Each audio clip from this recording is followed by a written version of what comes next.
를 좀 다루고자 하는데요. 제일 중요한 건 이제 3.1절 대회가 이제 화면에 보시는 바와 같이 D-11이 이제 10하루밖에 남지 않았거든요.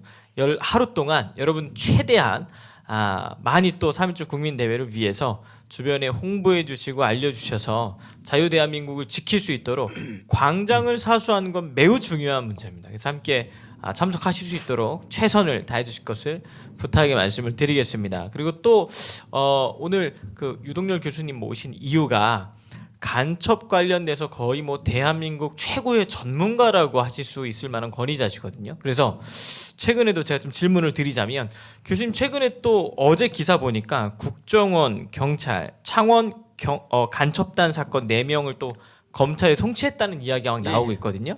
근데 2019년에 전광훈 목사님께서 광화문 운동 하실 때까지만 하더라도 주사파가 대한민국 안에 많이 깔려 있다라고 이야기하니까 많은 분들이 아니 무슨 요즘 같은 시기에 간첩이 있고 빨갱이가 있고 주사파가 있냐 말도 안 된다 너무 이상하게 나간 거 아니냐라는 이야기를 했는데 정권 바뀌고 나서 간첩단 사건이 수면 위로 너무 많이 지금 올라오고 있거든요.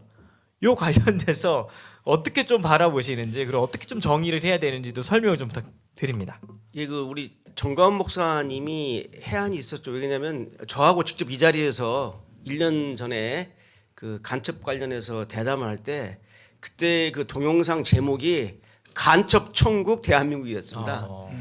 이제 그래서 제가 이제 간첩을 했는데 네네. 제가 이제 방송을 마치고 돌아가니까 이게 생방송이니까 많은 분들이 야, 그 간첩 천국이라고 하면 너무하지 않느냐라고 의아심을 표하는 제 지인이 있었어요. 그래서 아니다. 정말 눈에 안 보여서 그렇지 간첩 천국이다 했는데 이번에 1년에 이제 제주 간첩단부터 시작해서 창원 간첩단 또 민노총에 침투한 지하망 등등이 또 전라북도 지역에 또 구축된 전북 민중행동의 대표시는 하이노망 등등해서 이제 간첩망이 동시다발적으로 터지다 보니까 그 갑자기 그 대한민국의 간첩 천국이라고 이렇게 지칭했던 우리 전 목사님이 말씀이 이제 입증이 됐구나. 그럼 왜 그러느냐? 간단합니다. 지난 5년 문재인 정부 이 집권 기간 동안에 간첩을 못 잡게 했어요. 간첩을 못 잡게 했습니다. 일부 언론에 지금 많이 나왔죠. 그 내용들이. 자, 간첩을 못 잡게 했다는 말이 어떻게 했다는 건지 좀 설명드릴게요. 2021년도에 그 국정원에서 청주 간첩단으로 불리우는 그 자주통일 충북 동주회란 지하 조직을 검거했습니다. 지금 이제 재판 중인데 이때 이 조직이 2017년부터 해외 중국에 나가서 북한 공작원을 접선하고 하는 것들을 다 체증을 했어요. 국정원에서. 그래서 2018년 초에 이제 이 사건을 이제 사법처리를 하려고 수사계획서를 작성해서 결정을 올렸는데 당시 국정원장이 서훈입니다. 서훈 국정원장이 이제 그 내부 제보자의 말에 의하면 지금 남북 관계가 지금 개선 중인데 이런 사건이 터지면 우리가 남북 관계 개선에 악영향을 미치니 좀 보류하자. 그러니까 보류하자는 말이 썼는데 보류해놓고 나중에 관계가 틀어졌으면 빨리 이제 잡아야 되는데 근데 아무리 남북 그 관계가 개선된다 할지라도 대한민국의 안보를 해치는 간첩을 적발하고도 그걸 사법처리를 않고 보류하자는 그 자체가 국정원장이 해서는 안 되죠. 명백한 직무유기에다가 직권남용입니다. 그 지금 이거 간첩단 사건을 갖다가 질질 끌고 뭉갰던 사람들 이제 사법처리하는 게 이게 정의입니다. 그래서 그런 일이 있었어요. 그때 왜 어떤 일이냐면 바로 평창 올림픽에 북한 대표단에 참여를 하고 그다음에 이제 4월달에 판문점 선언, 9월달에 평양 공동선언 나왔잖아요. 이 일련의 관계에서 그렇게 된 겁니다. 그런데 이제 그 베트남 그에서 이제 그 미국 정상회담 등등이 이제 잘 안 풀려가지고 남북 관계가 경색이 됐잖아요. 자 그러면 자 보류를 시켜놨으면은 이제 남북 관계가 이제 악영향을 미치는 단계가 지냈기 때문에 그러면 성훈이가 진행을 시켜야 되는데 입 닫고 있고 그 뒤에 나온 박지원 원장도 보고를 했죠. 내부에서 또 보고를 했어요. 이런 사건이 있으니 빨리 해야겠다. 그 말을 안 해요. 그러다가 이제 박지원 원장이 뒤늦게 이제 정권 말기에 더 하더라도 우리 정치 구단이잖아요. 예, 예. 가만히 이게 지금부터는 내 판단입니다. 태세잖아요. 예, 아, 네. 야, 내가 감옥도 이미 한 번 갔다 왔는데 대북 송금 사건으로 감옥도 한 번 갔다 왔는데 이거 계속 뭉개다가는 정권이 바뀌고 나면 재창출 때문에 괜찮은데 저쪽으로 바뀌면 문제가 된다. 내가 감옥 가긴 했다는 생각이 딱 드니까 이분이 머리가 좋은 양반이니까 기자들 모아가지고 어딜 갔냐면 저 시흥에 있는 북한 이탈유민 보호센터라고 있어요. 예, 예. 옛날에 합동신문소죠. 가서 거기를 개량시켜주면서 국정원이라는 데는 간첩 잡는 게 일이다. 간첩 잡으라고 국정원이 따라오면서 결제해놓고 나서는 거야. 그거 바로 그 사건이 터진 거죠. 야. 그래서 근데 그 과정에서 그 대공사 관들 간부들이 엄청나게 원장을 설득하는 데 고생했죠. 아니 명백한 간첩을 잡는데도 설득을 해서 사건을 해야 된다는 게 바로 문재인 정부 5년이고요. 더 하나 있습니다. 뭐냐면 문재인 정부 5년 동안에 그 우리 경찰을 좀 얘기할게요. 이 일 해보면 어떤 있었냐면 국정원의 대공수사권을 없애버리고 네. 그러면 경찰한테 이걸 한다면 이 정상적인 시스템이라면 국정원에서 없어지는 대공수사력을 경찰로 보내서 경찰이 인력을 증원하고 예산을 청원해야 되는데 네네. 도리어 23%를 안보 경찰 23%를 감원해 버렸어요. 그리고 예산도 감원하고 조직도 그렇고 이게 문재인 정부입니다. 그리고 이전 정부는 비록 김대중 정부라도 간첩을 잡으면 잡았다고 공개를 했어요. 1999년에 김대중 정부 시절에 민혁당 민족민주혁명당 그 공개했잖아요. 네네. 그런데 이 문재인 정부 들어와서는 간첩을 잡아도 쉬쉬쉬합니다. 그러니까 2017년부터 탄핵 국면 시작돼 가지고 문재인이 취임해서 그 4년 동안에요. 간첩을 딱 3명 잡았는데 이 3명도 뭐냐면 문재인 정부 때 우리가 이제 공작을 한 게 아니라 박근혜 정부 때부터 추적하다가 이제 어쩔 수 없이 튀어나오니까 안 잡을 수 없어요. 그런데 이 간첩을 3건 잡았는데 쉬쉬쉬해요. 절대 보도도 못 하고. 그런데 어떤 일이 벌어졌냐면 99년에 그 북한 정찰총괄이라는 간첩 부서의 그 핵심 공작원이 네팔로 가서 순임으로 유장을 하고 국적 세탁을 했어요. 그래서 목탁도 드리고. 그래서 그 신문으로 국내에 우회 침투를 했거든요. 근데 이 사건이 그 CBS인가요? 단독 보도를 했어요. 그래가지고 난리가 났습니다. 어떤 놈이 말이지 이 간첩 사건을 누설했냐고 해가지고 애꿎은 우리 대공수사관, 경찰의 대공수사관들하고 국정원의 수사관들이 합동수사를 했기 때문에 다 조사받고 휴대폰 내역 조회하고. 근데 실은 우리 수사관들은 정보 조사하는 게 아니거든요. 사실상 이런 사건이 터지면 국민한테 알려가지고 북한에 대한 경계심, 간첩에 대한 경각심을 알려주는 게 제대로 된 이 정권인데 간첩을 잡아도 쉬쉬쉬해요. 이런 일이 있었기 때문에 지난 5년 동안에 간첩이 천국이 안 될래 안 될 수가 없는 거죠. 문재인 자신이 그 간첩이니 뭐 네네. 잡겠어? 자기 동료를? 그 간첩 사건이 막 드러나는데 이걸 보류시켰다고 지금 방금 말씀해 주셨는데 이게 이게 직무 유기 아닙니까? 그냥 직무유기 아니라요. 직권 남용도 되죠. 그 국가보안법을 보면 네네. 그 11조에 특수 직무유기죄가 있습니다. 맞아요. 이게 형법의 직무유기도 있지만은 공무원의 예. 직무유기를 타지만은 왜 국가보안법 11조에다가 특수 직무유기죄를 넣어놨냐면은 네네. 이 국가안보 사안이 너무 중대하기 때문에 정보수사기관에 종사하는 사람이 저런 그 국가보안법을 위배하는 이 범죄자를 알고도 처벌을 하지 않을 때 그 직무 특수 직무유기죄를 적용하는 아주 그 국가안보를 생각하는 고강도인데요. 지금 서훈이라든지 박지원 국정원장은 특수 직무유기죄하고 그다음에 직권 남용을 면할 수가 없습니다. 이 제대로 된 이게 사법부라면. 예.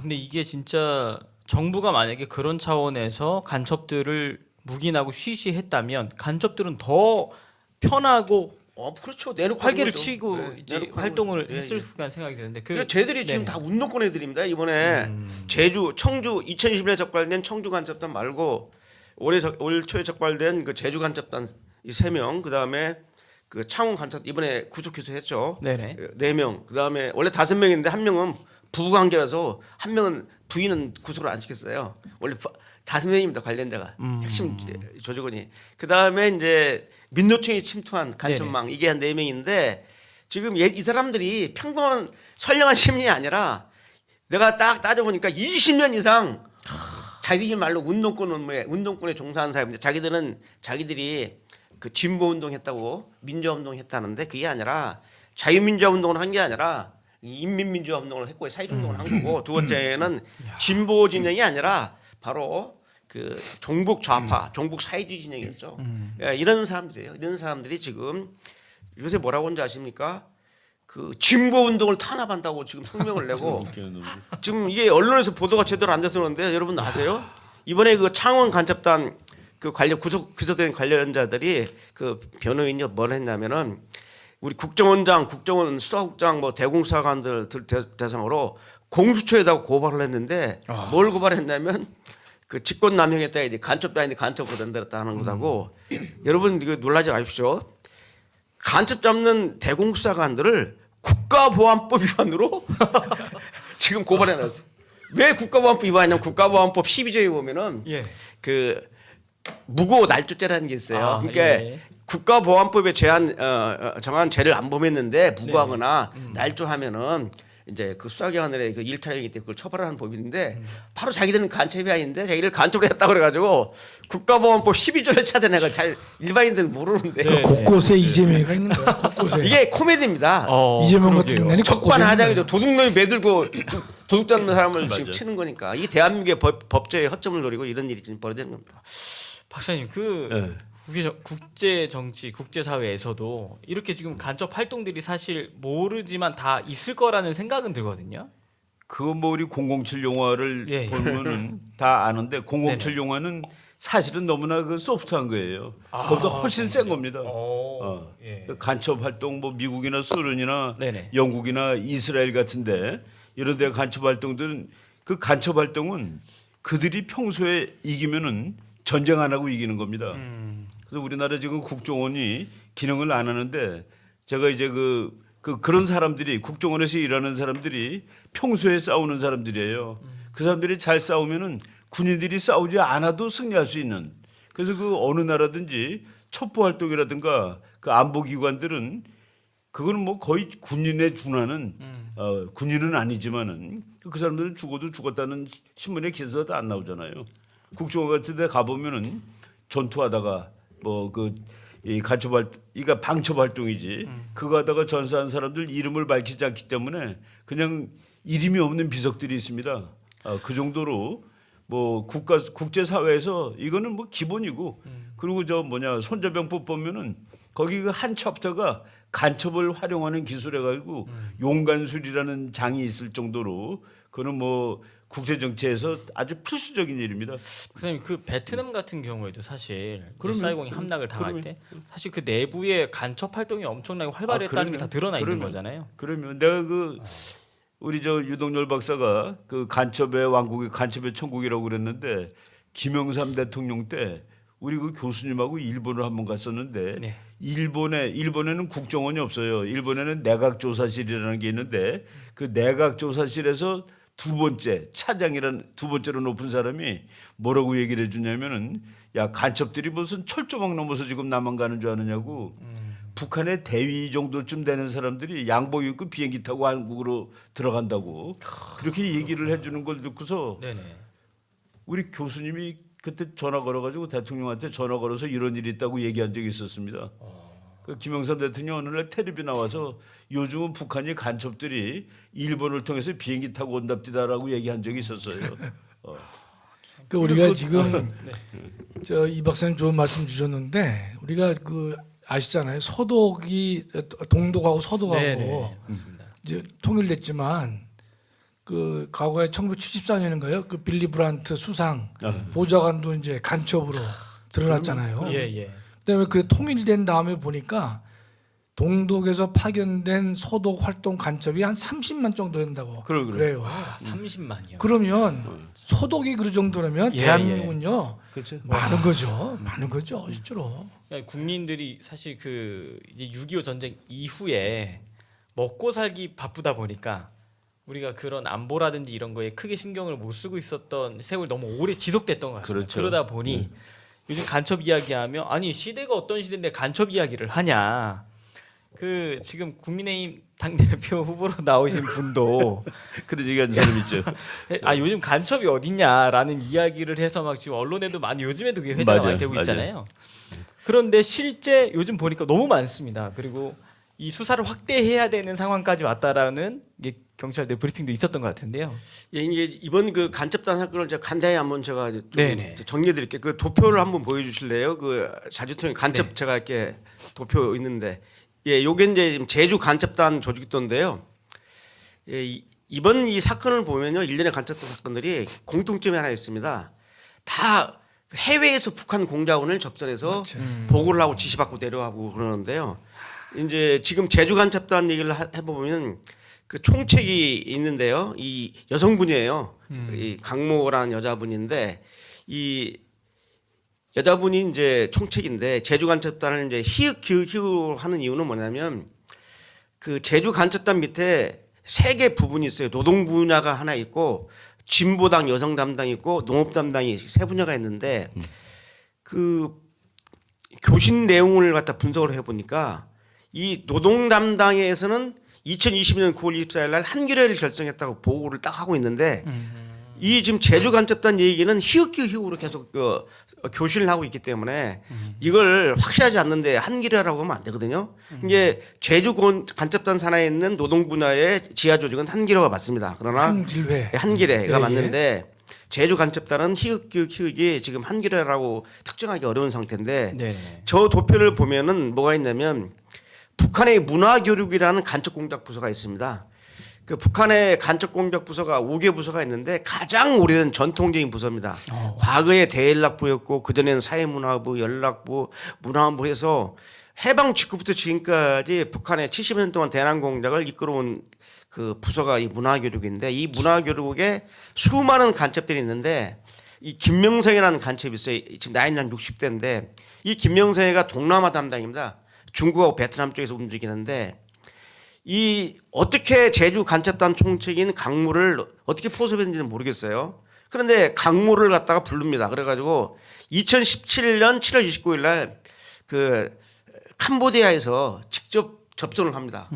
근데 재밌어요. 접선을 해가지고 1박 2일 동안 같이 있었어요. 아지트에 들어가서 1박 2일 동안 안 나. 여잔데 1박 2일 동안 뭐 했냐면 좀 이따 말씀드릴게요. 그래가지고 나와가지고 바로 이제 비행기 타고 인천으로 들어오는데 그래가지고 이제 그 통신망을 개설해서 통신망으로 계속 이제 이 이메일을 교환해가지고 이 사이버 드보크라고 있습니다. 좀 이따 말씀드릴게요. 이 스타그램 그래프 방식이라는 최첨단 방식을 통해서 이메일을 교신했어요. 그래서 2022년 8월 19일 날 이제 강령규약을 희극격이 되는 강령규약을 하달하고 바로 이제 결성을 한 거죠. 그런데 이 대목에서 우리가 볼 게 그러면 지금 민노총 침투 간첩단도 저 캄보디아나 또는 뭐 베트남 가서 북한 간첩 접선해서 호텔 들어가면 보통 8시간, 7시간 막 이렇게 나와요. 이따 나온다고. 네네. 다 이제 밖에서 지키고 있는데 이 안에서 뭔 일을 하는지 모르는데 그러면 1박 2일 동안 그 강문은 뭘 했고 그 민노총 침투 지하망의 총책인 성문은 뭘 했느냐. 거기서 가면 처음에 가면요. 첫째 딱 하는 얘기 뭐냐면 그간의 공작 활동을 보고를 하게 되어 있습니다. 대면목을 하는 거죠. 그다음 두 번째는 뭐냐면 아마 현지 입당을 했을 겁니다. 왜냐하면 그 이제 직접 대면 접촉을 안 했기 때문에 현지 입당이 아니면 북한의 당원증을 아마 하사할 거예요. 그래서 이 북한 공작원들 이걸 화선 입당한다. 불화자에다가 전선선자 화선 그 싸우는 최전선 앞에서 입당한다 이거죠. 이게 북한에서는 그 당원들이 500만이 안 됩니다. 전체 인구 중에 정당원이. 그래서 당원 되려면 후보 당원 2년 거친 다음에 정당원 되는데 예를 들면 북한 외무성에다 하면 외무성은 태영호 부인도 당원이 아니었어요. 그 정도로 당원 가입이 어렵습니다. 그런데 지금 북한 공작원들을 이제 현지 입당시킨 거죠. 입당을 하게 되면 입당시라고 충성 맹세를 합니다. 거기서 맹세를 하고 이제 기본 교양을 받습니다. 김일성 혁명 역사, 김정일 혁명 역사부터 시작해가지고 그다음 주체사당. 그러니까 이론 교육을 딱 시켜 난 다음에 그다음에 넘어가면 이제 간첩 심리 교육을 시켜요. 첫째 어떻게 접전할 것인가, 지하당을 어떻게 꾸리냐, 조직을 어떻게 꾸릴 것인가, 그다음에 통신을 어떻게 하느냐. 심지어는요 비상시에 니들 망이 이제 제들편으로 적들한테 들켰을 때 어떻게 되냐. 바로 해로 튀어가지고 그 비밀 전화문을 날립니다. 중국 대사관에 비밀번호 가서 그 자기 부호를 불러줘요. 내가 A3 뭐 755호입니다 하면 바로 북경 대사관 나와 있는 북한 공작원 조장한테 바로 전화가 들어갑니다. 그렇게 대피선까지를 다 교육을 시켜요. 그러니까 1박 2일 걸리고 속성으로 해도 그다음에 어떻게 보낸 그 암호를 받았을 때 어떻게 그걸 갖다 해독할 것인가. 자, 스테가노 그리프 방식이라는 것은 언론에 많이 나왔지만 뭐냐면 이게 최초로 국제사회에서 스파이색에 처음에 나온 게 2001년 바로 9.11 테러 때입니다. 9.11 테러 때 그 총책인 빈 라덴이 그 미국에 안전하게 침투한 알카에다 조직원한테 메일을 보냅니다. 이메일 보통 이메일을 보내요. 보냈는데 그 침투한 그 알카에다 조직원이 이메일을 딱 열어보니까 뭐가 나오느냐? 모나리자 미소가 나옵니다. 유명한 그림. 그 전부예요. 내용도 없어. 그런데 뭐냐면 그 모나리자 미소라는 그림 파일 속에다가 히든 메시지를 넣어놓습니다. 그럼 이것을 어떻게 알아야 되냐? 암호 해독 프로그램을 딱 도입시키면 모나리자 미소가 딱 거치고 어택 공격하라고 딱 나옵니다. 이게 바로 이제 최초로 적발된 거죠. FBI에서 적발했는데 상호 9.11 보고서가 나오지만 상호 교류가 안 됐어요. 그 당시에. 그래서 지방 FBI 지부가 이걸 알았는데도 불구하고 이게 공유가 안 돼서 당한 겁니다. 미리 대처할 자, 수 그런데 없었군요. 예. 이 스테가노 방식은 뭐냐면 이렇게 그림 파일이나 또는 동영상 파일, 또는 MP3 파일, 네네. 텍스트 파일 속에다 넣었습니다. 2011년에 적발된 왕재산이라는 간첩단을 보게 되면 그 북한에서 받은 이메일을 열어보면은 뭐가 나오냐면 서울중앙일간지 신문 기사가 나옵니다. 그 전부예요. 그런데 5단계 암호가 있습니다.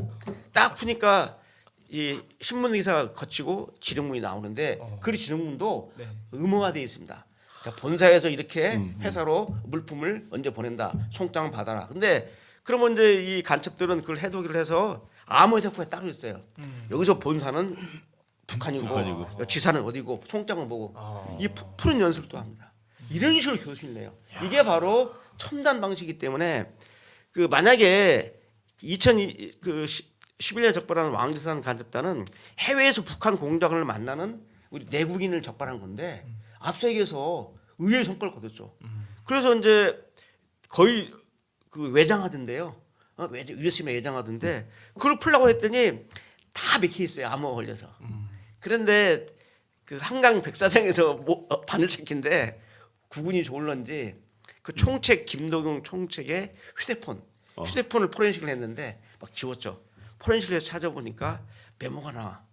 1, 2, 3, 4 해가지고 혹시나 하고 넣어보니까 한 저장 매체를 열어보니까 북한이 그동안 왕재산한테 지령한 내용들이 쭉 나오고 한 저장 매체를 까보니까 왕재산이 북한한테 보고한 게 쭉 나와가지고 이걸 맞히니까 20년 동안 간첩 일지가 나오는 거야.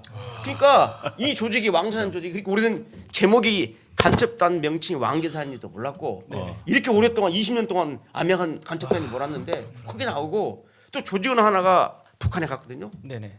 조직원이 북한에 간지도 몰랐어요. 늦게 공작을 했기 때문에. 근데 이걸 읽어보니까 조직원이 91년도에 네네. 91년도에 저 일본 서해안 통해서 동해안 통해서 원산에서 온 공작상 타고 넘어가서 김정까지 만나고 왔어요. 여자. 근데 그 재밌습니다.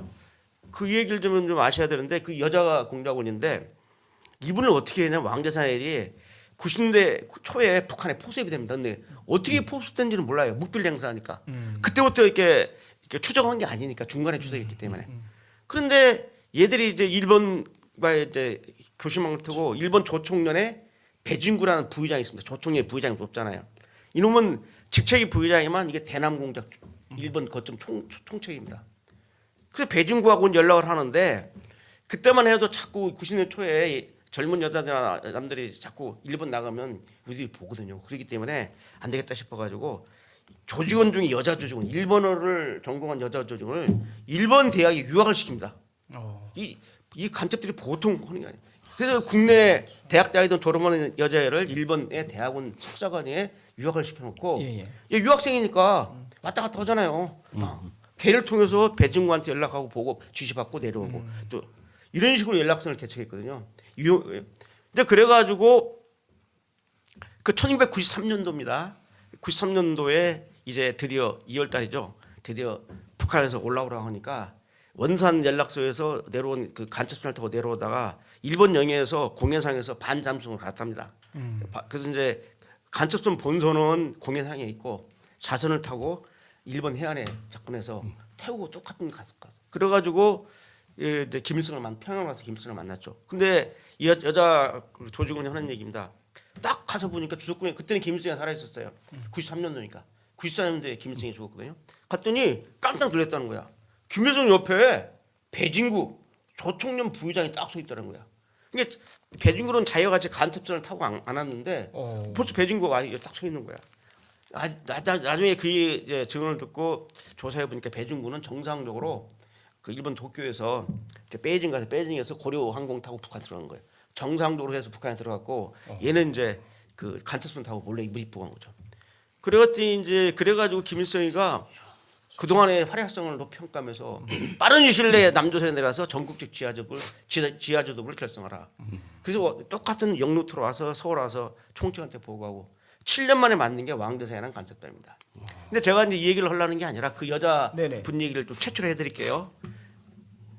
놀라지 마세요. 지금 이 여자분이 서울 모 대학교의 교수로 있습니다. 지금요? 현직. 연구생. 그것도 그냥 난 몰라. 그냥 교수가 아니라 예. 국립대학에 있습니다. 아. 최고 대한민국 최고. 근데 이거 지금 어떻게 돼 있냐면 예. 이분이 수사에 협조를 했어요. 그러니까 이분은 북한 다녀와 가지고 이 조직원이 북한 다녀와서 자기가 알고 있던 북한하고 다르거든. 심적 갈등을 느껴서 네네. 95년경에 조직에서 이탈합니다. 본인이 스스로 이탈 좀 전향을 쉬겠다고 한 건가요? 예. 본인이 스스로 쉬겠다고 그래서 그렇지만 계속 감시를 했어요. 저기 또 이상한 행동을 하는. 그런데 이제 왕대산 사건이 딱 2011년에 터졌잖아요. 네네. 터지니까 제일 걱정되는 게 그 여자 조직원이에요. 그래가지고 요새 간첩 사건만 하면 추천나오는 민변 소속의 장모 변호사가 있어요. 이 장모 변호사를 보냅니다.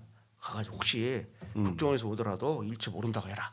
증거 인멸을 했죠. 자, 근데 이제 어떻게 찾았느냐? 처음에 그 이 사건을 다 파헤치고 밤새도록 얘기해도 재밌는 얘기 많은데 간단히 해드릴게요.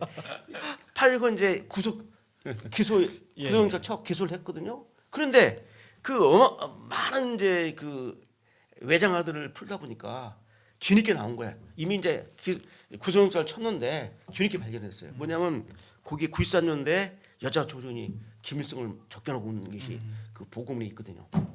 그래서 큰일 났구나 해서 그래가지고 어떻게 찾았느냐? 자, 20대 후반에서 30대 초반 여자 중에 일본어를 전공한 학생 그리고 91년부터 92년 사이에 일본을 자주 왔다 갔다 한 그 얘기 정말 뭐 서울 한양에서 김시작이죠. 줄여서 그 18명인가 나왔대요. 18명 일이 확인. 수사가 대단하구나 이게. 이게 이 대공사관의 그 치밀한 추적 작전은 정말 여러분 상상을 007 이상입니다.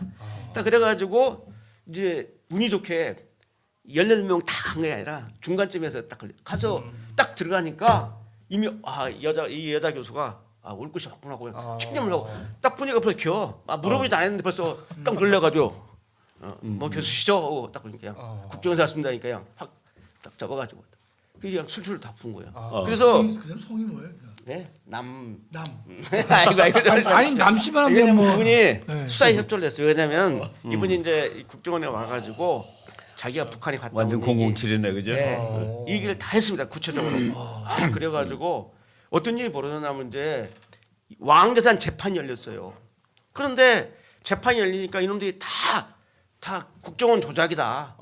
이거 외장하드 같은 거 컴퓨터 포렌식에서 딱 입회하거든요. 봉인해서 한 건데 이것도 다 국정이 조작했다.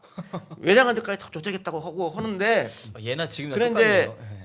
네, 움직일 수 없는 것은 해외에서 북한 공작원들을 만난 거. 총 33차례를 외국에서 만났어요. 북경에서 만나고 선양에서 만나고 심지어는 저기 말레이시아 쿠알라룸푸르에서 33차례나 해외에서 북한 공작원을 만났는데 그 33차례는 우리 국정원 대공사관이 다 사진 찍었어요. 포착했어요. 이 해외에서 북한 공작원 만난 거 사진까지 다 찍어요. 딱 찍어서 입증을 했죠. 그 다음에 뭐가 있었느냐? 그 오리발을 어떻게 잠재웠냐면 그 남모라는 여자 교수가 증인으로 나섰습니다. 그래갖고 김동영이 있겠는데 김동영이 계속 오리발 내니까 당신이 나한테 이렇게 하라고 했지 않느냐? 너한테 가서 북한 가서 만나라고 했지 않느냐? 왜 거짓말 안 하냐고 그냥 이 여자 교수가 그냥 그게 이제 얼굴이 빨개지고 변호사도 얼굴이 빨개져 버렸어. 이 여자 교수가 이제 막 코통을 친 거예요. 이제 야 다 까놓고 페인사 하라라. 이제 죄값 받고 막 이래가지고 그 정말 그 유죄 받는데 간첩 사건 유죄 받기 힘듭니다. 물론 그런데 참 어려웠는데 이분이 협조를 해주셔가지고 왕자사의 실체를 밝혀줬고 그 다음에 그래서 공소보류를 했습니다. 국가보안법에 공소보류하게 돼 있어요. 그래서 공소보류해서 이분은 사회에 나와서 하는데 내가 최근에 이분이 지금 뭐 하고 있냐고 보니까 이 한일 관련 세미나를 하면서 일본 위안부 문제 등등을 하면서 좌파들하고 같이 세미나하고 돌아다니더라고. 그래서 내가 이름을 확 까버릴까 하는 생각이 들었어요. 할상. 아니 법에서 대한민국을 배반하고 북한에 빌붙은 간첩 활동했는데도 불구하고 그 법에서 관용을 베풀었는데 요새 하고 다니는 보니까 한일 관련 세미나 하면서 위안부 하면서 좌파들하고 같이 그 세미나 하면서 위안부 문제 등등을 하고 있기 때문에 이분 이름을 확 까버려야 되는 생각이 갑자기 드는데 그래도 일단 뭐 지켜보는데요. 하여간 자기 과거의 간첩 활동을 좀 정말 반성을 하고 법에서 관용을 베풀었으면 이제는 대한민국 자유민주 체제를 위해서 열심히 봉사를 해야지 어디 그 좌파들하고 같이 반일 운동하는데 반일 운동하는 세미나에 앞장서서 그걸 발표를 하고 사회를 보고 그래요. 그 요즘에는 국정원 대공수사가 사실상 지금도 다시 이 간첩단 나오고 나니까 말들이 이제 올라오고 있는데 거의 뭐 무력화된 거 아닙니까? 지금? 그렇죠. 그렇지만은 하나 이제 여러분 아실 게 뭐냐면 이 국정원이나 경찰의 대공수사관들은요 정말 그렇게 높은 사람들 있지 않습니까? 문재인 정부 때 경찰청장이라든지 아니면 국정원장 이런 사람들은 권력의 눈치를 봐요. 코드를 갖다 맞추고 있지만은 이 대한민국의 그 대공수사관, 국정원의 대공수사관이나 경찰의 이 안보수사관들은 근성이 있습니다. 근성. 그래 못 잡게 해, 못 잡게 해, 난 끝까지 잡는다. 그런 근성을 가지고 접근했기 때문에 지금 제주 간첩단 애들이 지금 문재인 정부 때 활동을 했는데 해외까지 나가서 다 퇴정했잖아요. 이 사람들은 정권에서는 이렇지만 국가 안보를 유탈했게 하는 저 간첩 놈들 그냥 못 둔다. 저 끝까지 파헤치겠다는 그러한 근성과 소명감, 사명감이 있기 때문에 대한민국이 존재하는 겁니다. 그래서 그 사람들은 멈추지 않고 자료 축적했다가 정권 딱 바뀌니까 이제 간첩 사건을 터뜨릴 위치가 되니까 윤석열이 바뀌니까 꺼내가지고 지금 하나씩 다 잡아들이는 거 아니에요. 간첩들이 마음 놓고 활개치다가 이제 은쯤하는 거죠. 그래서 이 정권 교체의 의미가 얼마나 무서운 정말 큰 의미를 지니는지를 이 간첩 사건을 할 수 있다는 이런 분위기 드는 것이 바로 입증하는 사실입니다. 정말 정권 교체 안 됐으면은 요새 이재명이 하는 거 보세요. 돈이 무슨 나는 돈 100만 원만 줘도 절절한데 몇 천억이 왔다 갔다 하는데 모른다 하고 정말. 그래서 이거 매듭 짓겠습니다. 그래서 저희 잠깐 이거 저 히읗 기억 아직 안 나왔어요? 한 길에 초성이라고 생각이 되는데 한 길에 초성이라고 생각이 되는데 쟤들이 묵비 행사하고 하기 때문에 아직 확정은 못 지고 저희가 한 길에라고 추정하지만은 밑에 있는 노동 분야의 조직은 한길에라고 딱 북한에 보고를 했는데 이 제주간첩단 저것은 희극기에 대해서는 구체적으로 지금 계속 희극으로 사용하기 때문에 저희가 저게 아무래도 밑에가 한길에가 노동에 포함되어 있기 때문에 희극이 한길에가 반드시 된다는 보장이 없겠네요. 근데 한길의 뜻은 거기 그 북한의 지령문하고 보고문에 어떻게 나와 있냐면 그 장군님처럼 수령님처럼 조국 통일의 한길을 간다. 한길을 간다. 그래서 한길이에요. 그 제목이. 한길. 수령님처럼 조국 통일 한길. 여기서 조국 통일이라는 것은 적화 통일이죠. 공산화 통일의 한길을 가겠다라는 의미로 쟤들이 그 조직 명칭도 그냥 정하는 게 아니라 다 의미가 있습니다. 왕재산도 마찬가지고. 이 왕재산은 뭐냐면요. 북한이 역사 조작을 했는데 김일성의 항일 투쟁을 역사 조작했는데 우상하면서 조작했는데 김일성이가 왕재산에 와가지고 이제까지는 쉽게 말하면 국외에서 만주일대에서 일본을 상대로 소위 무장 투쟁을 했는데 왕잔 회의를 통해 가지고 그때부터 국내에 진출해서 이제 항일 무장 투쟁을 했다 하는 그 유명한 혁명 사적제가 왕재산인데 그걸 본단 거예요. 그래서 나도 우리 수령님처럼 우리 남한 내에서 나도 이제 혁명을 하겠다는 뜻을 한 거죠. 근데 그 왕재산 회의라는 것 자체가 역사 조작입니다. 우리 한국 현대사에 왕재산 회의라는 것은 없어요. 북한이 일방적으로 날조를 해가지고 김일성의 항일 부정 투쟁을 정당화하기 위한 것이죠. 제가 이게 유 박사님 덕분에 조문을 하나 제가 알았어요. 왜냐하면 국가보안법 20조로 보니까 공소보류가 있어요. 예, 공소불이 있습니다. 그래서 이 공소보류가 지금 뭘까 그랬는데 검사는 공소 제기를 보류할 수 있다라고 해놓고 이 항을 보면 공소 보류를 받은 자가 공소의 제기 없이 2년을 경고한 때에는 소추할 수 없다. 그러니까 이런 장치를 네네. 국가보안법상에 돈 내니까 왜냐면 이제 이렇게 그 전향한다든지 네네. 그 우리 회유하는 사람들에게 법적인 신분을 그쪽 관용을 좀 마련해 줘야 되니까 네네. 공소 보류를 하고 2년이 지나면 소추할 수 없도록 돼 있네. 김현희 저 858기 김현희도 예. 공소보류 해가지고 저 이제 사형이 된 거고요. 아하. 1995년에 체포된 간택 김동식도 네네. 이 수사에 협조했기 때문에 공소보류를 해서 지금 사회에서 정상적으로 뭐 활동하고 재밌네. 있습니다. 그러니까 수사 협조하니까 공소 예. 보류를 시켜주고 예, 그렇죠. 그다음에 이제 2년이 지나면 예. 소추할 수 없도록 예, 해가지고 예. 딱 끝나게 해줬네 예, 예, 법적으로. 예, 예. 이런 장치를 둬야만 그러니까 이제 이게 회유할 수 있을 거래, 맞습니다. 그렇죠? 예. 맞아요. 김동식 선생 같은 경우에 지금 카페 이렇게 운영하면서 계시잖아요. 예, 예.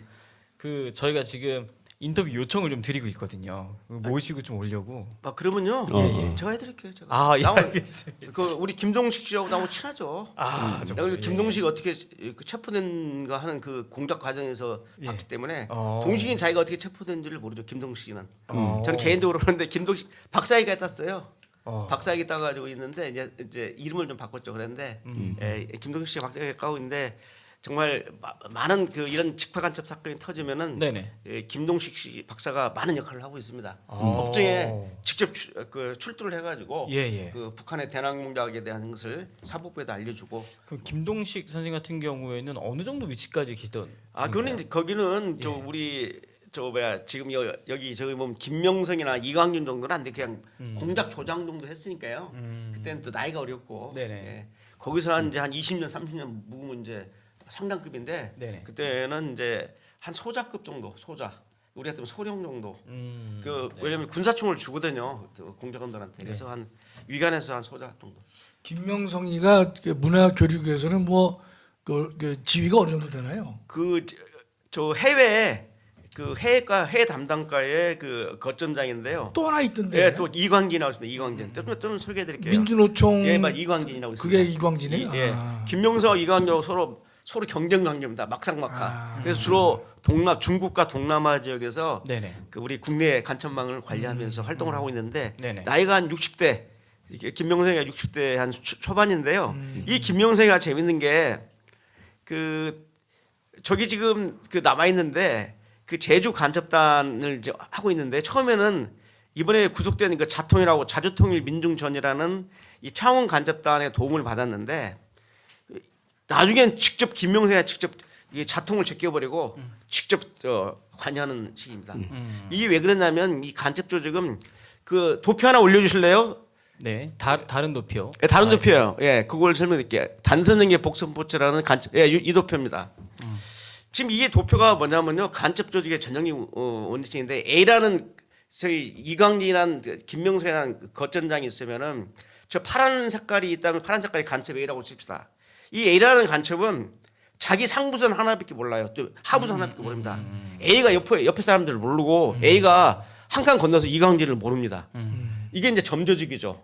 그런데 만약에 A라는 간첩이 검거되면 이 간첩망은 와야가 되잖아요. 예를 들어서 창원 간첩망이다. 네네. 예, 검거되면 와야 되잖아. 그러면 이 공작 조장은 이 남한혁명을 하기 위한 간첩 공작하는데 A망 하나에다가 희망을 걸 수 없으니까 B, C, D로 계속 복선으로 포치를 하는 겁니다. 이것이 단선 연계 복선 포치라는 간첩 조직 운영의 기본 원리입니다. 그렇기 때문에 지금 아까 다시 한번 저 앞으로 가보실래요? 그 이전 도표를 좀 보여주실래요? 자 보세요.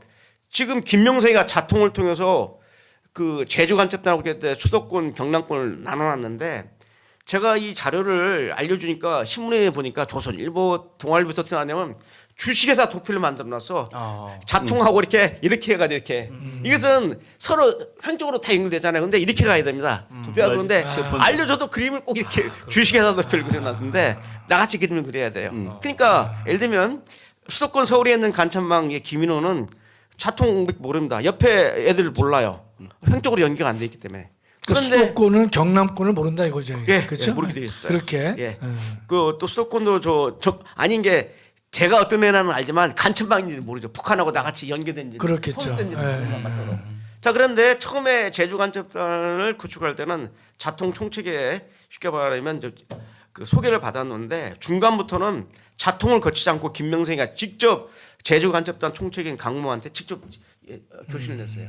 왜냐면 아까 말씀드렸다시피 서로 몰라야 되니까. 네네. 예, 그래서 저렇게 전국적으로 지금 조직돼 있다. 그래서 이 제주에도 희극적 기억만 있는 게 아니라 또 제2, 제3의 제주시야망이 있다고 저는 봅니다. 또 마찬가지로 전북권에서 이번에 적발된 것도 마찬가지예요. 교수님 그 김학성 교수님께 제가 네. 질문 잠깐 드리자면요. 아까 전에 이제 유승열 교수님 얘기해주신 바로는 이게 이미 대공수사관들이 정권의 눈을 피해가면서 그 근성을 가지고 이렇게 막 다 조사를 해서 이게 정권이 바뀌어서 드러난 거잖아요. 네, 예. 만약에 문재인 대통령이 직접 이러한 사안들을 알면서 묵인시켰다면 이거 법적인 책임을 물 수 있는 방법이 없는 건가요? 아니 조금 전에 우리 네. 유 박사님 말씀하셨잖아요. 네네. 국가보안법에 보면 그 특수 네네. 직무유기, 그러니까 형법상의 직무유기 가지고서는 미흡하니까 네네. 국가보안법을 만들어 가지고 강도 높은 직무유기 책임을 물을 수 있도록. 그러니까 문재인도 당연히 여기에 해당되겠죠.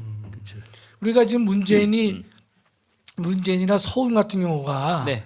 말은 예컨대 뭐 남북 관계 떠들지만 예. 실제로는 예컨대 간첩장을 갖다가 유보시켰잖아요. 네네. 보류시킨 것이기 때문에 직무유예에다가 저는 하는 건 더 나가서 직권남용까지 된다고 저는 봐요. 예. 자, 이런 부분 그리고 더 나아가서 사실 판문점에서 USB를 넘긴 내용까지도 있잖아요. 아 물론이죠. 예. 아니, 그 내용 보니까 그 대통령 기록실로 뭐 보존을 한다고 말을 했는데 이제 변호사님들이 요청을 했더니 없다 그러죠. 이게 없다고 하는데 이게 어떻게 봐야 되는 건가요? 그러니까 저도 그 예. 문제가 예. 이해가 안 되는 거예요. 대통령 기록물이 예컨대 예. 보관되도록 돼 있다면 네. 보관돼 있을 될 텐데 예, 그 대통령 기록관장은 없다 그러잖아요. 예, 맞습니다. 그래서 우리가 제가 보니까 그 국회의원 제작 3분의 2가 동일해 버리면요 사건과 무관하게 열람할 수 있어요. 반드시 열람을 해야 USB가 있는지 없는지까지도 예, 없다면 왜 없는지 그걸 알 수가 있는 것이죠. 김정숙 옷값은 덤이고 네네. 그래서 3분의 2가 돼서 그걸 반드시 열어봤으면 좋겠어요. 진짜 200석이 예. 돼야 되는 이유 중에 예. 하나이기도 합니다. 그렇습니다. 이런 부분. 예. 그래서 이 관련돼서 얘기 들으시면 이렇게 뭐 정리를 많이 하시는 것 같았는데요. 한 말씀 좀 부탁을 드리겠습니다. 아니 그 아까 예. 우리 김학성 교수님 그 얘기하는데 내가 그 일본에 독일이 통일된 지 얼마 안 됐을 때 일본에 이제 그 세미나를 갔었어요. 거기 독일 학자가 이제 있어서 야 너는 그 통일돼 가지고 참 좋겠다. 통일돼서 무슨 감동스러운 일 이런 거 있으면 하나 얘기해 주라 그랬더니 통일돼서 감동스러운 일보다 자기 바로 그러니까 아주 큰 독일에 있는 연구소에서 온 박사인데 그때 내가 세종연구소에 있을 때입니다. 아, 네. 자기랑 아주 친하게 지내던 옆방에 있는 박사가 독일 동독 간첩이었대. 그래서 내가 그 얘기를 듣고 와서 어이가 없어가지고 우리 교수님한테 내 일본 갔다 왔는데 그 독일 학자가 자기 방에 옆에 방의 학자가 동독 간첩에서 놀랐다 그랬더니 네 옆에도 있어 그러는 거예요. 이제 지금 이충근 박사님 말 예, 예. 받아서 한 말씀만 네, 드리면은 네, 네. 이 독일 같은 경우를 우리가 벤치마킹해야 됩니다. 이제 동서독이 통일되지 않았습니다. 네, 네. 자유민주체제로 통일됐을 때 어떤 일이 벌어졌냐면은 그 당시 이제 통일에 합의를 하고 시간이 있었기 때문에 네. 이제 독일의 비밀 경찰이 그 슈타지라는 슈타지. 슈타지. 폴크스 폴크자이라고 그러는데 폴크자이 슈타지라는 비밀 경찰이 있었거든요. 악명이 높습니다. 그런데 이제 통일이 10월에 딱 1990년 10월에 통일이 되니까 이제 슈타제를 이제 접수를 했죠. 이제 통일 독일 정부에서 이게 서독이죠. 서독에서 접수를 해서 뭘 했냐면 슈타제가 가지고 있는 그 서독 공작 문건들을 문서를 다 문제를 뒤진 뒤지는 겁니다. 근데 슈타지 문서. 이 슈타지 애들이 그 통일에 합의하고 난 다음에 그 동독에 있는 슈타지 본부 굴뚝에 연기가 바르지 않았어요. 계속 막 태우느라고. 소고하느라고. 태우는구나. 그런데도 다 소고를 못 하고 남아 있는 게 있었어요. 어. 그게 이제 마그네틱으로 된 이제 그 비밀 자료였는데 그 비밀 자료를 입수를 해서 풀라고 했더니 이게 다 암호가 걸려 있어요. 못 풀었습니다. 그래서 미국이 치밀하구나. 예. 미국 CIA에서 협조가 돼가지고 네. 그 마그네틱 암호를 풀었어요. 미처 못 풀었죠. 풀었는데 그게 이제 슈타지에 판도라가 나타난 겁니다. 딱 풀어보니까 그동안 슈타지에서 서독에다가 보낸 침투한 간첩 명단하고 그 다음에 거기에 포섭된 그 서독에 있는 각계의 인사들이 명단이 1,500명이 나온 거야. 자, 그래가지고 하부 조직이 아니라 진짜 상부 조직의 그 간첩 1,500. 보니까 그 아까 지난번에 말씀드린 빌리 브란트 수상 기욤이라고 하는 수석보좌관도 그 동독 간첩이었잖아요. 아주 그 얘기도 재밌는 얘기인데 나중에 기회 있으면 해드리고. 근데 뭐냐면은 거기 보니까 거기 동독 집권당 기독교 사회당인가요? 네. 기민당인가? 기민당, 뭐. 이 기민당의 원내대표가 이게 동독 간첩이에요. 그렇죠. 그다음 뭐가 있어요? 김인당에 네, 서독 기민당이에요. 원내. 그다음에 더 놀라운 건 뭐냐면 월남이나 똑같은 거죠. 이 서독 정부에 네네. 그 내독성 장관이 있어요. 내독성 장관이 뭐냐면 우리 같은 통일부 장관이에요. 네네. 서독 내독성 장관이 그놈도 동독 간첩이야. 그게 지금 우리 같은 통일부 장관이 지금 북한 간첩. 이인영이 똑같네. 이인영이지. 이인영이야. 그래 가지고 너무 엄청나니까 예, 예. 이게 이제 속도 조절을 해야 돼요. 그래 가지고 이제 이거 1차로 공개도 난리가 예, 났겠는데요. 딱 그래서 이걸 다 까버리면 서독이 다 예, 서독 경제도 재벌도까지 다 서독 경제부터 시작해서 정치권 경제 뭐 난리 나니까 사건이구나. 예. 이제 위에서 속도 조절해서 1차로 그 300여 명을 추려냅니다. 아주 심한 애들. 1,500명에서 예, 300명. 그 300 한때 50 몇 명인데 그때 이제 얘들을 갖다가 청산하는 위원회를 만들었어요. 그게 뭐냐면 가우스 커미티입니다. 가우스 위원회, 우리 그냥 영어식으로 말하면 가우스 위원회, 가우스 커미티예요.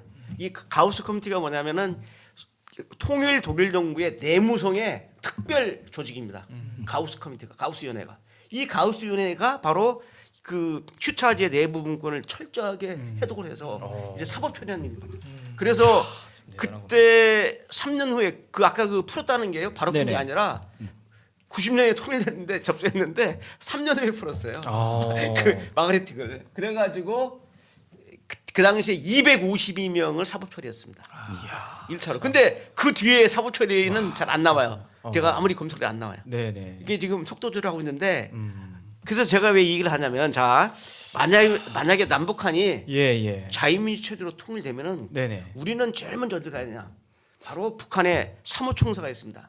대남 간첩 공작을 전문하는 청사가 우리 정부 제1청사 제2청사 있듯이 네네네. 간첩 대남 싹부서만 모이는 청사가 있어요. 그렇습니다. 여기에 가면은 바로 문서로. 이제 대남 공작한 문서들이 나올 것이고.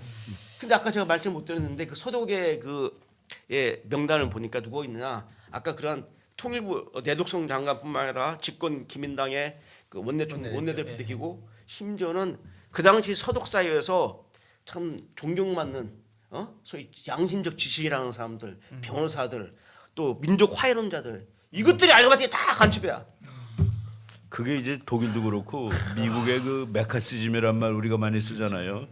그 이제 뭐 북풍 뭐 해가지고 간첩도 아닌데 간첩이라고 그러고 그래서 그 여당들이 정부할 때 선거할 때 유리하게 하려고 북한 바람을 피운다 하는 그 얘기를 메카시즘이란 말로 쓰는데 그 메카시라는 미국 상원의원이 그 1950년대에 미국 국무부 그리고 미국 의회 미국 곳곳에 소련 간첩이 너무나도 많다고 얘기를 한 거예요. 그런데 나중에 저 미국이 지금 역사가 바뀐 다음에 그 베노나 프로젝트라는 그 프로젝트가 있는데 그거를 통해서 메카시가 한 말이 다 맞다라고 지금 나와 있는 상태입니다. 그 메카시즘은 맞는 거예요. 그러니까 미국 사회 곳곳에 네. 간첩이 침투했다가 맞는 건데 지금 우리나라 사람들은 그것을 과장해서 얘기한댔을 때 메카시즘이라는 말을 쓰는 거죠. 근데 이제 우리 이충근 박사님 말씀대로 메카시즘 용어를 바꿔야 돼요. 이제 메카시즘이라는 사회학 용어는 뭐냐면 이렇게 돼 있어요. 그 자기 정치적 정적을 갖다가 빨갱이로 공산주의자로 빨갱이로 모는 거. 모는 것이 메카시즘인데 네네. 말이 그게 바뀌었지. 바뀌었죠. 의미가 그게 왜 바뀌었냐면은 아까 베드라 프로젝트 왜 나왔냐면은 이제 미국 그 정보 당국 FBI가 갖고 있는 그 기밀 해제 대소독 네네. 외교 문서하고 기밀 해제가 되니까 그 문서에 보니까 그때 메카시가 소련 공산당에 다 포섭된 이들이라고 간첩이라고 그 찍는 명단들이 사람. 거기 다 들어있는 다 거야. 들어있는 그러니까 메카시가 어떻게 죽은 줄 아세요? 메카시가 네네. 상원을 하다가 졸지에 빨갱이로 막 빨갱이 저 그 매몰시키는 사람으로 몰려가지고 있으니까 얼마나 괴로울 거예요. 그래서 술 먹다가 강도 죽었어요. 그렇죠. 사실 자기가 젊어서 맞는데 죽었다고. 자기를 갖다가 그냥 빨갱이로 막 이런 멀쩡한 사람을 빨갱이로 막 지칭하는 이런 사람으로 만들어. 그래서 이승만 박사가 미국 그 외무성의 빨갱이들이 득실득실한다는 건 다 알고 한 얘기예요. 그렇죠. 그때 다 알고 있죠. 그래서 이제 그 사건 이후에 뭐가 시작됐냐면 우리 같으면 이제 신원조사인데요. 미국 말로는 충성조사가 시작됐어요. 그 미국은 그 로얄티라고 충성조사라고 하고 우리는 이제 신원조사라고 하는데 그래서 미국에 있는 그 왜 특히 외교부 국무부 쪽에 소련 간첩들이 많았어요. 공산이. 그래서 국무부에는 뭐 득실 그래가지고 그렇구나. 예. 왜 그 사건 터진 또 이유냐면 1957년에 그 달나라로 유성을 보냈는데 네네. 그걸 이미 다 미국에서 나사에서 해놨는데 소련이 먼저 보냈어요. 최초로 먼저 하는데 데이터가 다 센 거죠. 그 기밀이 샜어요. 그 기밀을 나사에 있는 그 저희 이게 관련 기밀을 소련 쪽에 전달. 두 명이 부부가 체포됐잖아요. 노젠복인가 뭔가 나 이 얘기가 안 나네. 그래서 그 전수조사를 해서 충성조사를 해보니까 그래서 다 퇴출시켰죠.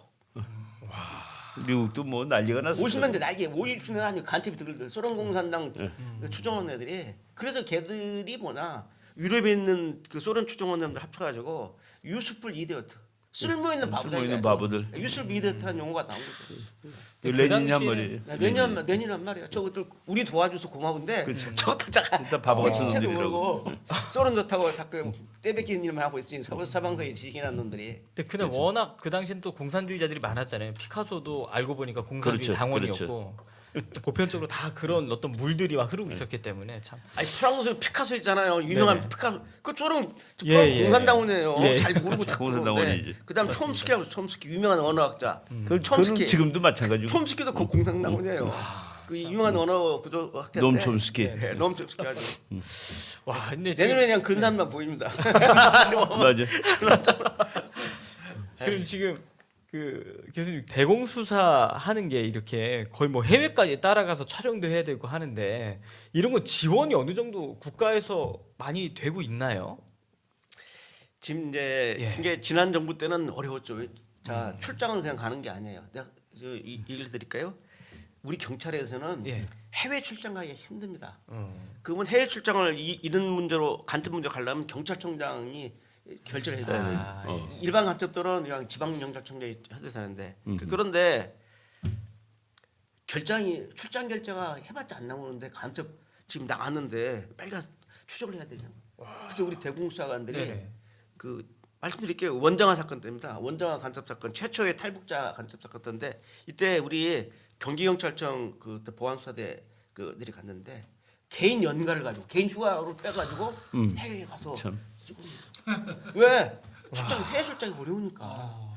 근데 이제 대신에 국정원은 해외망 있잖아요. 네네. 해외 대공망이 다 있습니다. 정상 이게 우리 경찰에서 나가 있는 그 우리 공간에 나가 있는 경찰 영사들은 그 동포영사로 해서 우리 교민들이나 또는 유학생들 또 여행객들의 신변안전을 하기 위한 영사지 경찰 업무를 보는 사람이지 국정원 같이 대공망이 아니에요. 네네. 간첩 추적하고 뭐 이게 아니기 때문에 지금 국정으로 대공 사건을 완전히 국정원 사건을 없앤다고 할 때 가장 큰 문제가 저렇게 해외에서 접선하는 북한 공정원은 우리 경찰 역량으로는 추적이 안 된다는 거죠. 아, 예. 그래서 빨리 경찰의 해외망을 구축을 해놔야 돼요. 이번 정권이 좀 바뀌면서 그런 것도 좀 기대를 해볼 수 있는 아, 상황이죠. 해야죠. 예. 내년 1월부터 법이 발효가 되기 때문에 하루속히 법을 원정 회복시켜야 돼요. 그렇구나. 이게 법률 법에 자체가. 법률에 걸려 있는 네. 문제라서. 문제는 이거 다 고쳐놨지 법을. 근데 우리 김학성 교수님 같은 분이 이게 네네. 계속 네. 문제 제기해서 법을 제정하고 필요한 것은 개정해서 보완을 하고 네네. 그다음에 새로운 법도 개정을 해야 되고 지금 맞아. 이 간첩 관련 이 국가보안법을 강력하게 만들어줘야 그럼요. 돼요. 참. 진짜 얘기 듣다 보니까 처음 알게 되는 이야기들도 너무 많은데 이게 뭐 영화 같은 얘기를 제가 듣고 있는 것 같아가지고. 그래서 예, 예. 난 이 방송을 예. 몇 번 보진 않았지만 예. 이북에 오래 갔다 오신 분. 리차 무슨 어떻게 전문가야? 이거는. 그럼 아, 저 북한도 한 3번 갔다 왔습니다. 어. 저 신분 위장해가지고 어. 대학 교수위장에서 북한 2000 갔다 왔지. 2003년대 갔다 왔지. 아니 그러니까 우리 그 남북 대화할 때 예, 예. 우리 제가 이제 우리 지도 교수 이기택 교수님인데 우리 유 박사도 잘할 거예요. 그 유 교수 우리 이기택 교수를 만나러 국정원 직원이 매일 와요. 그 사람은 이제 첩보 수집하고 그런 사람인데 그 사람이 이제 평양을 가는 팀에 따라갔는데 뭐로 따라갔는지 아세요? 등불 들고 뛰는 사람. 등불 들고 뛰더라고요. 참 그렇게 위장을 해야 돼. 위장을 해서 가는 거죠. 그러면요. 야, 그럼 거기 들어가서 이제 정보를 수집하는 건가요? 그렇죠. 들어가서? 그러니까 뭐 그러니까 방송국 직원이 그 등불 들고 뛰는 그 행사로 간 거예요. 야, 그렇구나. 그 세상이 다 그런 거죠. 아 근데 이게 참 저도 여기서 이렇게 하면서 이 얘기를 들으면서도 깜짝깜짝 놀랐는데요. 아예 일반 국민들 같은 경우에는 진짜 정말 관심도 없고 모르는 분이 너무 많을 것 같습니다. 그래서 방송을 통해서 혹은 강의를 통해서라도 이러한 사실들을 국민 여러분들께 많이 알리는 게 좀 중요해요. 그래서 이제 일방적 강의는 네네. 이제 재미가 없으니까요. 이렇게 토크하면서 간첩 사례를 설명하면 그렇죠. 재밌죠. 이거 보니까 네네네. 그 피카소가 빨갱이였다니 사상이 무섭습니다. 이거 올렸는데 모르는 사람들이. 모르는 사람이 예, 맞습니다. 전혀 모르는 거죠. 그러면 그냥 좋은 그림이다. 뭐 무슨 예. 뭐 추상화가다 뭘 하는데 네네. 머리 아픕니다. 아 요즘에 TV 같은 거 보면 어떤 물리학자, 철학자, 작가 이렇게 한 자리에 나와서 지금처럼 이렇게 각 분야의 교수님들, 권위자분들 나와가지고 재밌게 토크하는 형식으로 해서 이제 공산주의를 설명한다든지 하는 재미있게 이야기한 스토리를 입혀서 하는 내용들이 많던데 저 그런 프로그램도 한번 열심히 고민해 TV에서 보겠습니다. 예. 하시고 저는 이제 그 유동열의 안보전세라는 유튜브 방송 예, 있어요. 맞습니다. 예, 예. 저 한 2년 됐는데 2년쯤 됐는데요. 그 제가 그 간첩 이야기라는 그 채널이 따로 있습니다. 간첩 이야기 보면은 네네. 간첩 사건 현재 한 40억 건이 올라와 있거든요. 근데 제가 이제 요새 좀 한 1년 동안 좀 방송을 좀 제대로 못 했는데 그 궁금하시면 유동열의 안보전선에 그 간첩 이야기 채널을 보시면 거기 네네. 전형적인 뭐 성시복부터 시작해서 김동식도 나오고요. 아, 전설적인 그 간첩 뭐 이선희라든지 이런 얘기가 쫙 나오는 사람 보시기 이 바랍니다. 박사님이 보통 분이 아니에요. 남의 방송 와서 자기 방송 광고해. 아니 전에는 안 계셔도 우리 목사님이 다 홍보를 해주시는데 오늘 한 말씀도 안 해주셨어요. 아, 네. 자청해서 네, 했습니다. 맞습니다. 그 지난번에 한번 띄워드렸었는데 한번 밑에 방송실에서 한번 예, 그거 좀 채널 재밌겠네. 자세히 볼게요 해주셨는데 예, 예. 한번 지금 찾아서 한번 올려주시죠. 사실상 유동열의 제가요. 안보전선. 안보전선 맞나요? 네, 유동열의 안보전서 맞습니다. 제가 사실상 그 처음에 유튜브 시작할 때 네네. 너라 TV를 나왔어요. 맞습니다. 예. 그래서 처음 나왔더니요. 저겁니다. 처음 나왔더니 띄워주십시오. 처음 나왔더니 말이죠. 네네. 제가 그때 구독자가 1,200명이었는데요. 예. 2,000명이 됐어요. 방송 2번 나왔는데. 그게 보니까 거기 그렇습니다. 댓글 나는데 너라 사람들. 너라 TV 보고 보고 왔다고 구독 하시는 분들. 저 구독 신청했습니다. 너라 TV 보고 있다고. 네네. 그래서 제가 이 너라 TV 형이 대단하구나. 제가 알았습니다. 그래서 지금 현재 네네. 우리 유동열의 안보전선 구독하시는 분 중에 네네. 한 3분의 1 이상은 너라 TV 애독자들. 그래. 아마 지금 보시는 분들도 또 가서 구독을 여보 구독 해주시면 중입니다 하고 나오네. 네, 예. 진심으로 감사를 드리겠습니다. 와, 근데 진짜 근데 이것과 더불어서 지금 사실 밝혀지지 않은 게 훨씬 더 많은 거잖아요. 그렇죠. 빙상의 일각이죠. 정말 이번 간첩 사건은 정말 빙상의 일각이라는 그 용어가 나왔는데 거기에 제일 적합한 게 우리 대한민국에 침투한 간첩 현실이 빙상의 일각이에요. 그러면 사실 이러한 것들을 광장에서 아예 주사파를 척결해야 된다고 광장에서 외치신 게 정광훈 목사님이신데 네네. 이렇게 큰 어떤 무브먼트를 일으키면서 주사파라고 하는 어떤 사실 이게 사상범들인데 이런 것들을 수면에 들춰냈던 그동안의 그런 운동이나 이런 게 있었나요? 그동안에 우리 이제 정가훈 목사님을 제외하고는 거의 없었죠. 없죠? 하나 있었습니다. 그 구재태라는 분이 경우에 해당할 때는 종북 주사파 척결 운동을 동아면선점에서 한 100여 회 계속 시위를 했죠 매주. 근데 그 단체 빼놓고는 안 남았는데 이제는 주사파뿐만 아니라 간첩 척결도 같이 돼야 돼. 간첩 및 주사파 척결. 맞아. 이 간첩이 드글드글하니까. 그 그 간첩에 전에- 포섭되는 예, 예. 애들은 넓은 의미에서 주사파거든. 그러니까 간첩을 볼 때 네네네. 이 크게 저는 이제 전에도 제가 한번 나와서 봤어요. 크게 한 4가지로 분류하는데요. 북한에서 직접 파견된 간첩, 이럴 때 네네. 직파 간첩이라고 직파 간첩, 합니다. 예. 직파 간첩이 있고요. 이 직파 간첩한테 포섭된 포섭된, 우리 네네. 국민 중에 그게 포섭 간첩입니다. 자 여기까지는 간첩이에요. 네네. 그런데 이 포섭 간첩이 또 포섭한 지하망이 있습니다. 네. 얘들은 간첩까지는 안 되죠. 북한하고 직접 연계 안 돼. 아까 단선 연계 복선 포치 때문에 직접 지령 안 받으니까. 그래서 이 애들이 이제 보면 지하망입니다. 이렇게 직파 간첩, 포석 간첩, 지하망. 그리고 이제 마지막으로 있는 게 뭐냐면 우리 국민 중에 이런 직접 이렇게 간첩망하고 직접 직간접적으로 연계는 안 됐지만은 야 잘한다. 문재인 잘한다. 김정은이 잘한다. 평양 공동선언 좋다. 선동된 사람들이죠. 예. 주한미군 나가야 된다. 국가보안법 없애야 된다고 하고 하는 사람들. 이게 쉽게 말하면 이제 동조자들이죠. 동조 세력. 그건 엄청납니다. 교수님 그러면 이런 동조 직파 간첩, 포석 간첩, 지하망 조직, 동조 세력까지 한다면 예. 전문가시니까요. 대략 대한민국에 어느 정도가 지금 그렇게 물들었다고 보고 계신지 좀 궁금합니다. 일단은요 북한의 이제 국내 침투한 직파 간첩하고 포석 간첩망은 정확히 알기가 어렵습니다. 이게 매년 국정감사 때 제가 현직에 있을 때 국정원이나 저희 경찰청에 국내에서 암호하고 있는 북한 간첩이 몇 명이냐고 그러는데 네네. 답을 못 냅니다. 그럼 북한에서도 네네.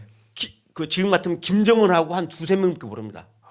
이게 정찰총국장도 네네. 전체 망을 몰라. 이게 정찰총국장은 자기가 부분 자기 라인만 부서가 알고 가지고 있는 있나요? 애만 알지. 아까 저 문화교육이 네네. 보유하고 있는 간첩망은 그건 모르는 모릅니다. 거죠. 아, 그렇구나. 완전 차단돼 있어요. 저기도 단장. 그렇기 때문에 쫙 올라가면 대남 비서인 김영철 잘 모를 겁니다. 그렇죠. 아마 한 두 명 정도 김정은하고 네네. 이 김정일 때는 김정일이가 자랑 삼아서 비서국 회의할 때 황제 앞에서 인데서 와 우리 사람이 몇 명이 하고 이렇게 말을 했다고 합니다. 근데 그건 그냥 이제 성과주의 때문에 뻥을 좀 튀긴 거고 예. 실제는 잘 모릅니다. 그렇지만은 이제 국내에서 직접 북한과 직간접적으로 연계돼서 북한의 주의 주장을 동조하고 이걸 선동하고 그러한 운동을 하는 단체를 만들고 하는 세력이 여러분 놀라지 마십시오. 제가 이미 15년 전에 월간조선에 발표한 적이 있어요. 네네. 그때는 간첩 숫자가 아니라 예. 국내에 예. 그 좌익 숫자를 말했는데 핵심 세력 네. 3만 명, 3만 명 핵심 세력. 그다음에 그 추종 세력, 직접 추종하는 세력입니다. 추종 세력 30만. 내가 33명. 그다음에 일반 동조 세력 300만 명이라고 했습니다. 왜 300만 명이냐면 그 당시에 그 소위 그 진보당이라는 민중당 후보가 얻은 득표수가 0.8%쯤 됐어요. 맞아요. 득표력이. 예, 그렇기 때문에 또 당시 중앙일보에서 2000년 초반에 6.15 공동선언하기 전에 그 하고 후하고 했더니 사회주의를 신봉한다고 받아들이겠다는 사람이 10%가 넘었어요. 국민의 10%가. 그렇기 때문에 네네. 제가 이 300만 명이 이참 직간접적인 우호설이라는 것이 그게 장난이 아니다. 맞아요. 이것은 이제 간첩 숫자가 아니라 거기 북한을 추종하는 세력들의 숫자입니다.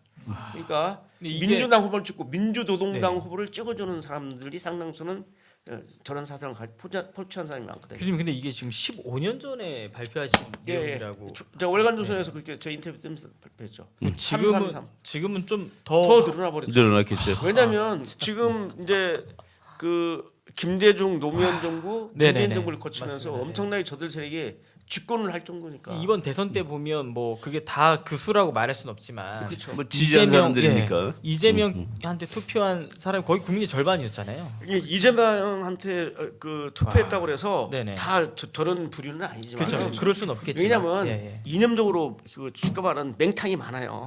맹탕이 많고 이재명이 인상이 좋아서 뭐가 좋아서 말빨이 좋아서 찍는 사람도 있고 참 네네, 맞습니다. 개념 없는 국민들이 많습니다. 이재명이 인상이 좋아요? 아니 참. 아니, 말빨은 좋아. 어떤 그놈이. 여자분이 글들에 이재명 오빠 얼굴이 좋다고. 전뭐 아이, 저희들이 볼 때는 그 악마의 얼굴이라고 볼 수 있는데.